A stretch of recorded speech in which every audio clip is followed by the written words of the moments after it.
Prof, the contestation of clauses 4 and 5 was really in the main between the DA and the ANC here. I mean, just help us place what could have transpired in the GNU's clearinghouse mechanism committee that ultimately led to President Cyril Ramaphosa's authorization of the Act's full implementation yesterday, as we heard. Thank you very much for having me, Unati, and compliments of the season. First of all, I think it stood to reason, in my opinion, that the president was going to sign off the bill, given the fact that the ANC had taken a particular stance. And we saw also SADC taking to the street in opposition to the posture of the DA.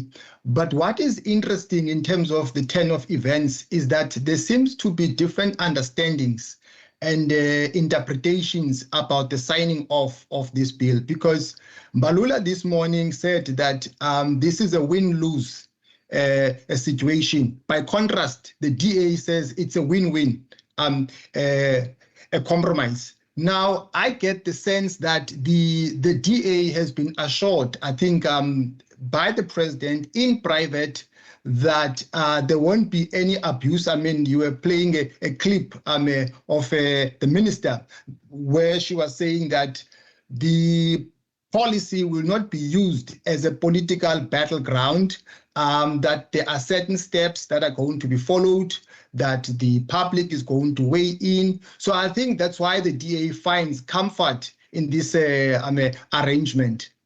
And I mean, just looking at what, the various groups have been saying, what can we read, or what do you read into Minister Siphiwe Gwagube's earlier statement, in fact, during that media briefing, that the BELA Act has been used as a political football, it has been weaponized for political means? I mean, earlier this week, we also saw how the DA Federal Council chairperson, Helen Zille, argued that the inclusion of those two clauses was a threat to Afrikaans medium education in South Africa. Then, what do you read into all of this? I mean, are we likely to foresee problems once the 2025 academic year begins, in as far as the implementation of the BELA Act is concerned? I think, Unati, there seems to be different interpretations, because the ANC thinks that the DA and other political structures, they are using the issue of language as a smoke screen to block transformation. On the other hand, the DA thinks that this public policy is used in pursuit of a political agenda, to sideline people who speak a particular language. But I don't think that in the bigger scheme of things that it will pose a serious threat to the arrangement that the ANC has with the DA. I think it stands to reason that when you have a power sharing, from time to time, you will have these, differences amongst political parties. But I think, thank goodness now that, it's over. And I think what is needed is just the implementation of it. And I want us, Prof, to then talk about, just the relationship of the DA and the ANC. The ANC is going into its January 8th statement, celebrating its 113th anniversary next month. It is going to be a crucial, conference, as it were, next month for the ANC, particularly given just some of the contentious issues that we've already been seeing publicly displayed for some time now, since the GNU was signed. What do you foresee will happen, during the ANC's celebration, firstly, and also just as the two parties come to appreciate and understand what has transpired with this one form of contestation, which is the BELA Act? Of course, we know that the national health insurance is also another matter that will probably be displayed in public in terms of just the differences between these two parties.